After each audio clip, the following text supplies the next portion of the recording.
Bon début d'après-midi, il est 14h sur Flutter FM. Avec Gédimat, Cabia Matériaux, au cœur de l'ouvrage, à Clamecy.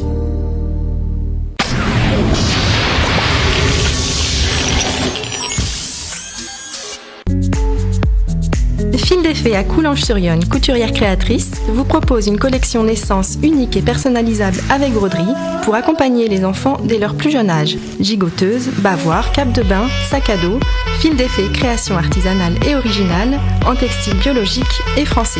Fil d'effet 12 rue du Pont à Coulanges-sur-Yonne, 07 50 06 82 19 et sur internet www.fildeffet.fr.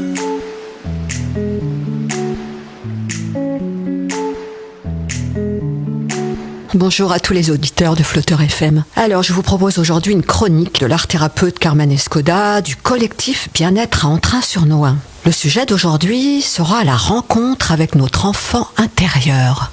L'enfant intérieur découle de nombreuses recherches qui ont commencé du temps de Freud jusqu'aux derniers résultats obtenus aujourd'hui dans le domaine de la neuroscience.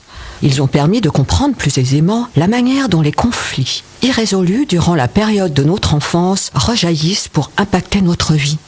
Au plus profond de notre être réside un enfant oublié et abandonné. L'adulte que nous sommes devenus a pris le dessus, l'obligeant ainsi à demeurer dans le silence. Tout ce dont nous avons vécu durant notre enfance, à l'instar des joies, des tristesses, des moments de bonheur et de toutes les expériences qui ont façonné l'adulte que nous sommes. Nous avons tous été des enfants, et l'enfant en soi demeure. Et oui, tout le monde abrite un enfant intérieur, car nous avons tous, autant que nous sommes, perçu jadis le monde à travers les yeux d'un enfant. Et nous avons tous quelques souvenirs de ces perceptions. Cet enfant se souvient de son impuissance, de son incapacité à maîtriser le cours des choses. Et il garde en mémoire d'innombrables injustices. Il n'aspire qu'à être reconnu, entendu, encouragé, aimé inconditionnellement. Aller à la rencontre de son enfant intérieur, c'est recontacter cette dimension essentielle en soi, c'est se permettre de retrouver une énergie de créativité, de joie, de spontanéité, de curiosité, d'enthousiasme et de liberté. Alors pourquoi soigner notre enfant intérieur ? Un enfant intérieur est en bonne santé, a la certitude qu'on lui répondra tôt ou tard à ses besoins et il est capable de patienter avant d'obtenir satisfaction. Mais nombre d'entre nous, hélas, n'ont pas un enfant intérieur en bonne santé. Alors reprendre contact avec son enfant intérieur est utile dans tous les cas, particulièrement pour les personnes ayant vécu des traumatismes et ou ayant eu des relations familiales ou sociales complexes durant l'enfance, manque de communication, maltraitance, violence psychologique, abus, abandon, rejet, dans l'objectif de dépasser ces blessures et leurs éventuelles conséquences.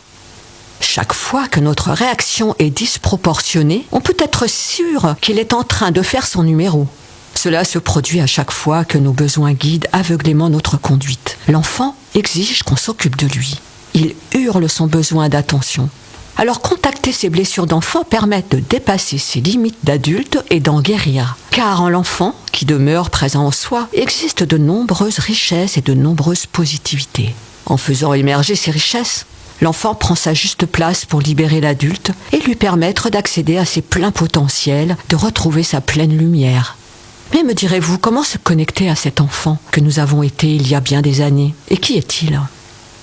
Se figurer son enfant intérieur et s'en occuper n'est pas si évident, surtout quand il s'agit de le contacter en visualisation, de le rendre plus concret à notre mental, de le rassurer, lui donner la parole. Et si nous voulons le rencontrer, nous devrons chercher un moyen de dialoguer avec lui. Ce ne sera certainement pas en jouant à l'enfant que nous y parviendrons. L'art de se parler et de parler à son enfant. Nous pouvons essayer de comprendre ce qui se passe en nous en lui posant une question, d'essayer de sentir ce qui se passe dans notre corps. Généralement, le seul fait de l'interroger déclenche un processus de questions-réponses. Il peut être utile de lui écrire une lettre, aux différents âges. À chaque tranche d'âge, vous pouvez écrire une lettre à votre enfant. Ou alors observer une photo de soi en étant enfant est également très enrichissant.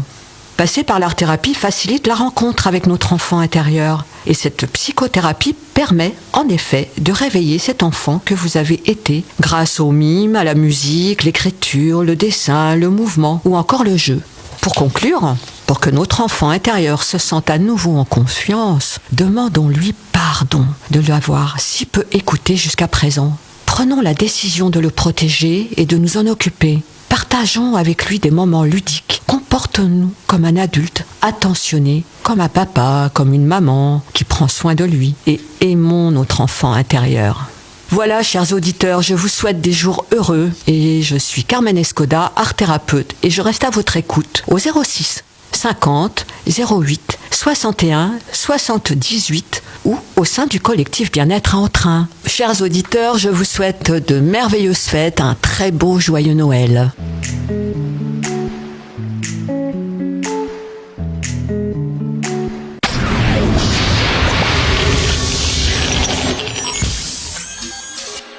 Flotteur FM sur 91 vous souhaite un joyeux Noël.